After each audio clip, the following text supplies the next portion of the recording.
It is good to be back. It is good to be back, and I'm glad. And due to popular demand, I decided to bring the First Lady down here.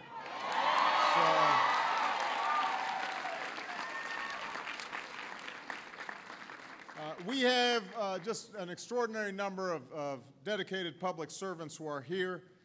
If you will be patient with me, I want to make sure that all of them are acknowledged. First of all, you've got the governor of the great state of Louisiana, Bobby Jindal, is here. We have the outstanding mayor of New Orleans, Mitch Landrieu.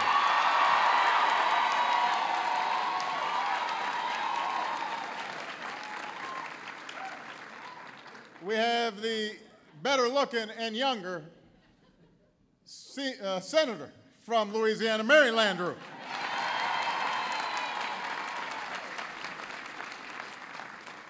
I believe that Senator David Vitter is here. David, right here. We have, hold on a second now. We've got Congressman Joe Gow is here. Congressman Charlie Mélenchon is here. Congressman Steve Scalise is here. Secretary of Housing and Urban Development, who has been working tirelessly down here in Louisiana, Sean Donovan. We got our EPA Administrator, Lisa Jackson here, homegirl. Administrator of FEMA, Craig Fugate, is here.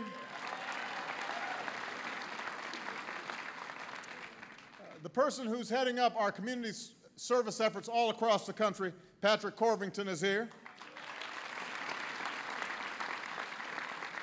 Louisiana's own Regina Benjamin, the Surgeon General. A Xavier grad, I might add.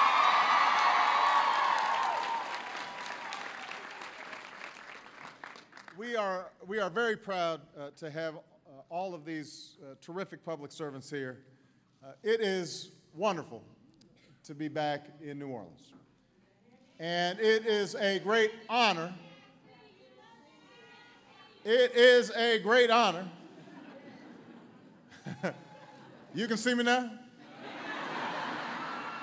Okay. It is a great honor to be back at Xavier University. And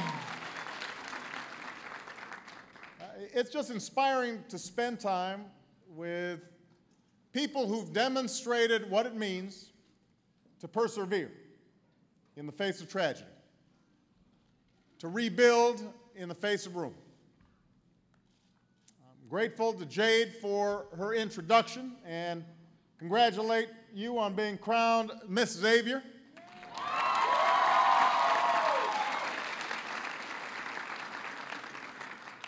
Now, I hope everybody heard during the introduction, she was a junior at Ben Franklin High School 5 years ago when the storm came.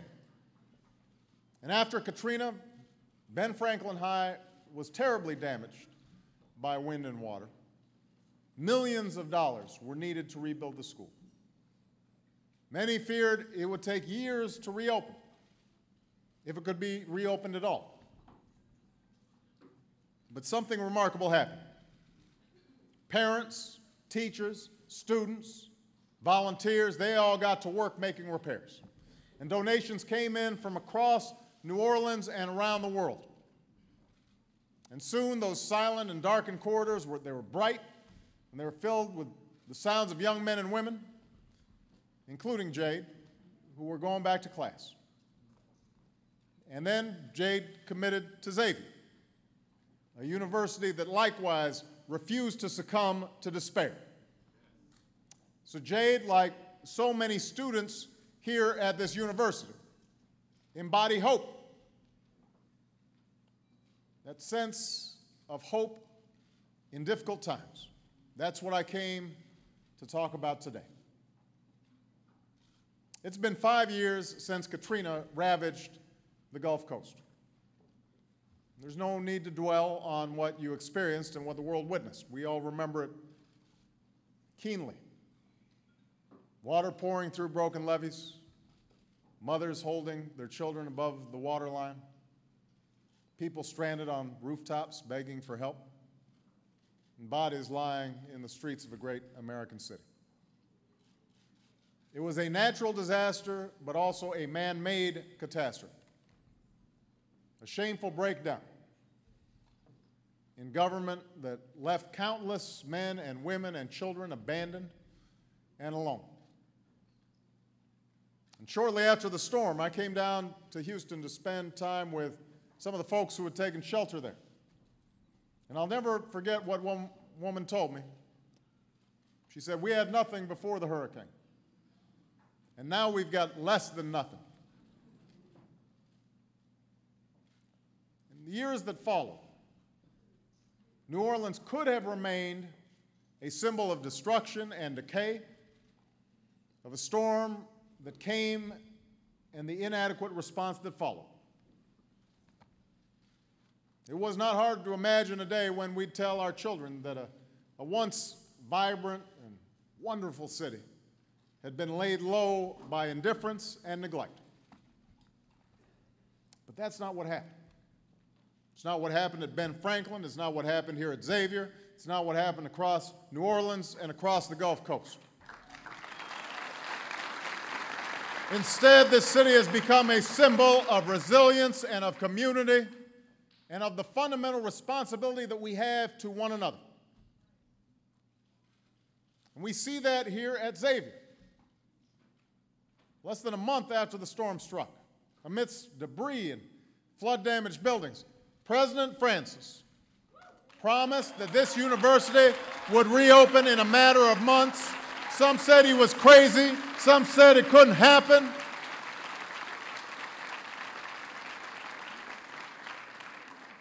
But they didn't count on what happens when one force of nature meets another.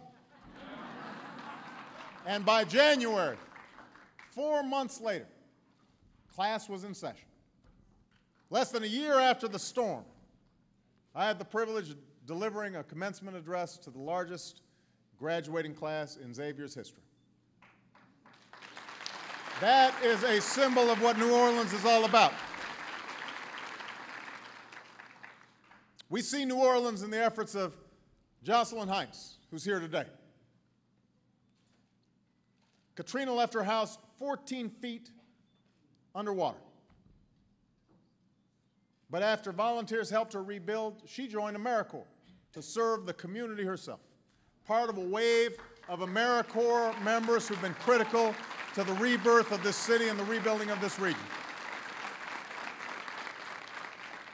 So today she manages a local center for mental health and wellness. We see the symbol that this city has become in the St. Bernard Project, whose founder, Liz McCartney, is with us. This endeavor has drawn volunteers from across the country to rebuild hundreds of homes throughout St. Bernard Parish and the lower Ninth Ward. I've seen the sense of purpose people felt after the storm when I visited Musicians Village in the Ninth Ward back in 2006.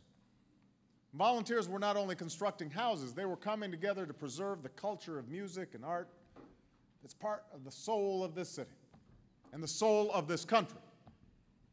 And today, more than 70 homes are complete and construction's underway on the Ellis Marsalis Center for Music. We see the dedication to the community in the efforts of Xavier grad Dr. Regina Benjamin, who mortgaged her home, maxed out her credit cards so she could reopen her Bayou Laboratory Clinic to care for victims of the storm. And who is now our nation's Surgeon General.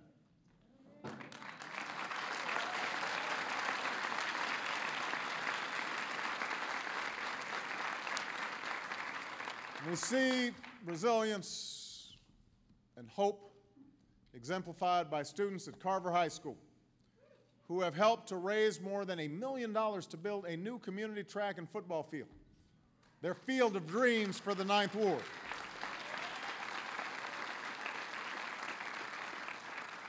So because of all of you, all the advocates, all the organizers who are here today, folks standing behind me who've worked so hard, who never gave up hope, you are all leading the way toward a better future for this city with innovative approaches to fight poverty and improve health care, reduce crime, and create opportunities for young people.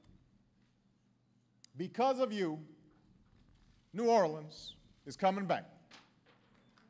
And I just came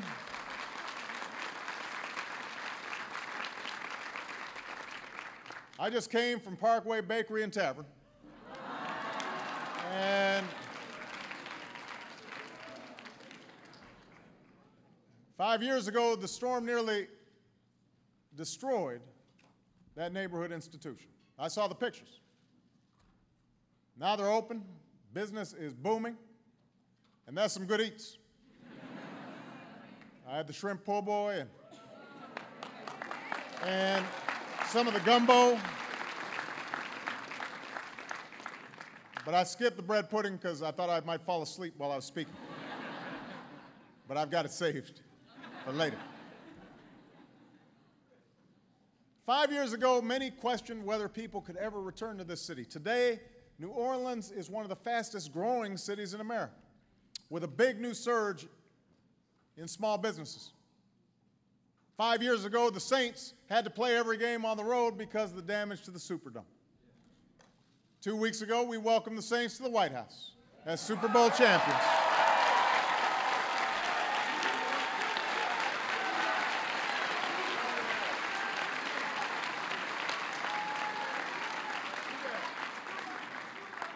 There was also food associated with that. We marked the occasion with a 30-foot po' boy made with shrimps and oysters from the Gulf. And you'll be pleased to know there were no leftovers. Now, I don't have to tell you that there's still too many vacant and overgrown lots. There's still too many students attending classes in trailers. There's still too many people unable to find work. And there's still too many New Orleans folks who haven't been able to come home. So while an incredible amount of progress has been made, on this 5th anniversary, I wanted to come here and tell the people of this city directly. My administration is going to stand with you and fight alongside you until the job is done, until New Orleans is all the way back, all the way.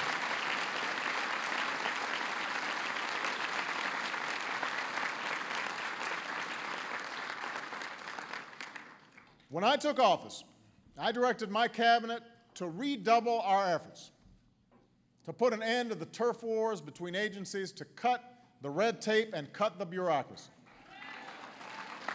I wanted to make sure that the federal government was a partner, not an obstacle, to recovery here in the Gulf Coast. And members of my cabinet, including EPA Administrator Lisa Jackson, who grew up in Pontchartrain Park, they've come down here dozens of times. Sean Donovan's come down here dozens of times. This is not just to make appearances. It's not just to get photo ops. They came down here to listen and to learn and make real the changes that were necessary so that government was actually working for you. So, for example, efforts to rebuild schools and hospitals, to repair damaged roads and bridges, to get people back to their homes. They were tied up for years in a tangle of disagreements and Byzantine rules. So when I took office, working with your outstanding delegation, particularly Senator Mary Landrieu, we put in place a new way of resolving disputes We put in place a new way of resolving disputes so that funds set aside for rebuilding efforts actually went toward rebuilding efforts. And as a result, more than 170 projects are getting underway. Work on firehouses and police stations and roads and sewer systems and health clinics and libraries and universities. We're tackling the corruption and inefficiency that has long plagued the New Orleans Housing Authority. We're helping homeowners rebuild and making it easier for renters to find affordable options. And we're helping people to move out of temporary homes. You know, when I took office, more than 3 years after the storm, tens of thousands of families were still stuck in disaster housing, many still living in small trailers that had been provided by FEMA. We were spending huge sums of money on temporary shelters when we knew it would be better for families and less costly for taxpayers to help people get into affordable, stable, and more permanent housing. So we've helped make it possible for people to find those homes, and we've dramatically reduced the number of families in emergency housing. On the health care front, as a candidate for president, I pledged to make sure we were helping New Orleans recruit doctors and nurses and rebuild medical facilities, including a new veterans hospital. Well, we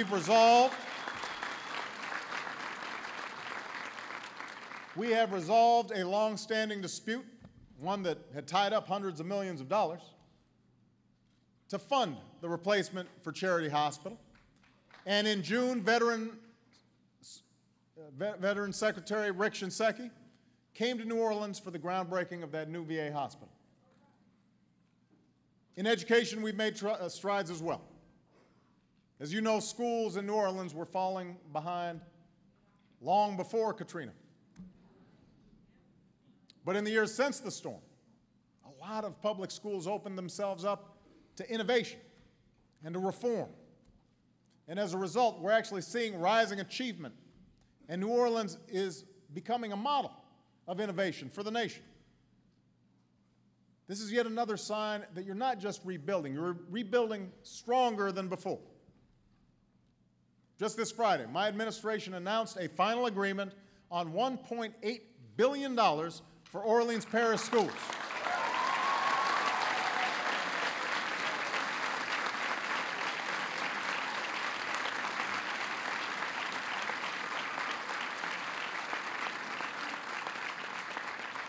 This is money that had been locked up for years. But now it's freed up so folks here can determine best how to restore the school system. And in a city that's known too much violence, that's seen too many young people lost to drugs and criminal activity, we've got a Justice Department that's committed to working with New Orleans to fight the scourge of violent crime and to weed out corruption in the police force and to ensure the criminal justice system works for everyone in this city. And I want everybody to know and to hear me thank Mitch Landrieu, your new mayor, for his commitment to that partnership.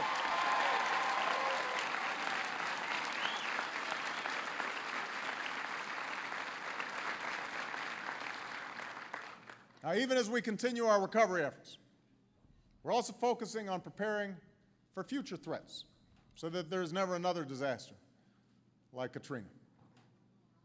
The largest civil works project in American history is underway to build a fortified levee system. And just as I pledged as a candidate, we're going to finish this system by next year so that this city is protected against a 100-year storm. We should not be playing Russian roulette every hurricane season.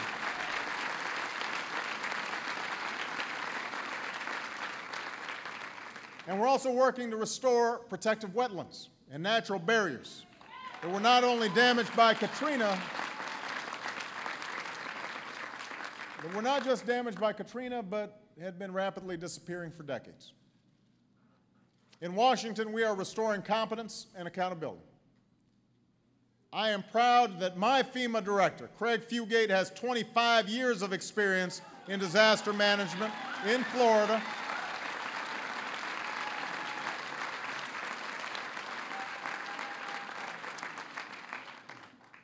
Came from Florida, a state that has known its share of hurricanes. We put together a group led by Secretary Donovan and Secretary Napolitano to look at disaster recovery across the country. We're improving coordination on the ground and modernizing emergency communications, helping families plan for a crisis. And we're putting in place reforms so that never again in America is somebody left behind in a disaster because they're living with a disability, or because they're elderly, or because they're infirm. That will not happen again.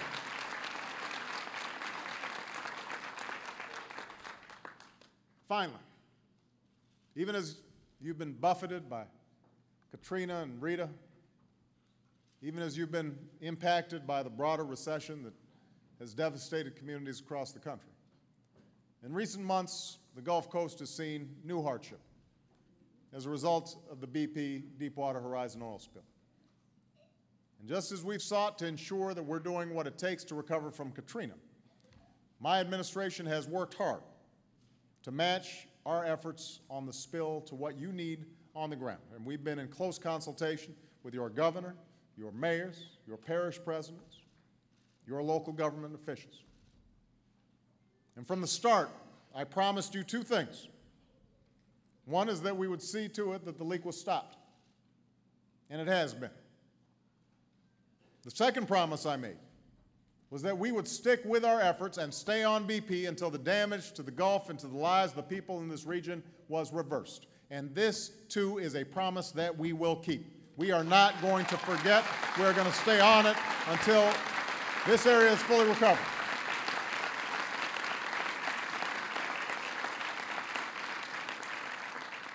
That's why we rapidly launched the largest response to an environmental disaster in American history. 47,000 people on the ground, 5,700 vessels on the water to contain and clean up the oil. When BP was not moving fast enough on claims, we told BP to set aside $20 billion in a fund managed by an independent third party to help all those whose lives have been turned upside down by the spill. And we will continue to rely on sound science, carefully monitoring waters and coastlines as well as the health of the people along the Gulf to deal with any long-term effects of the oil spill. We are going to stand with you until the oil is cleaned up, until the environment is restored, until polluters are held accountable, until communities are made whole, and until this region is all the way back on its feet.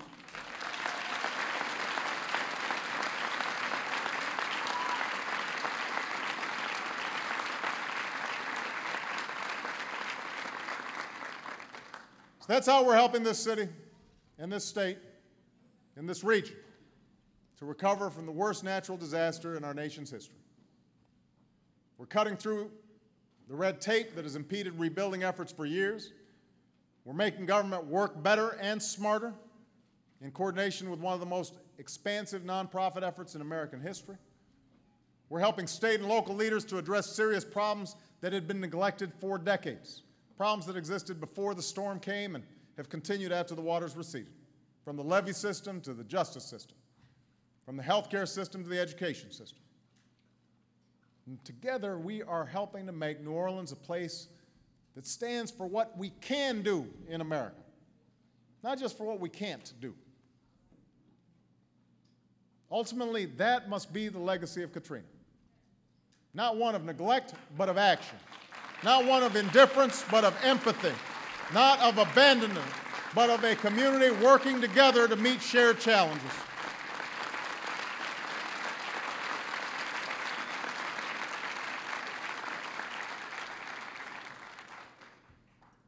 The truth is, there are some wounds that have not yet healed. And there's some losses that can't be repaid. And for many who lived through those harrowing days 5 years ago, there's searing memories that time may not erase. But even amid so much tragedy, we saw stirrings of a brighter day. 5 years ago, we saw men and women risking their own safety to save strangers. We saw nurses staying behind to care for the sick and the injured. We saw families coming home to clean up and rebuild, not just their own homes, but their neighbors' homes as well. and we saw music and Mardi Gras and the vibrancy, the fun of this town undiminished. We've seen many return to their beloved city with a newfound sense of appreciation and obligation to this community. When I came here 4 years ago, one thing I found striking was all the greenery that had begun to come back. And I was reminded of a passage from the book of Job. There is hope for a tree, if it be cut down, that it will sprout again, and that its tender branch will not cease. The work ahead will not be easy, and there will be setbacks. There will be challenges along the way. But thanks to you, thanks to the great people of this great city, New Orleans is blossoming again. Thank you, everybody. God bless you. And God bless the United States of America.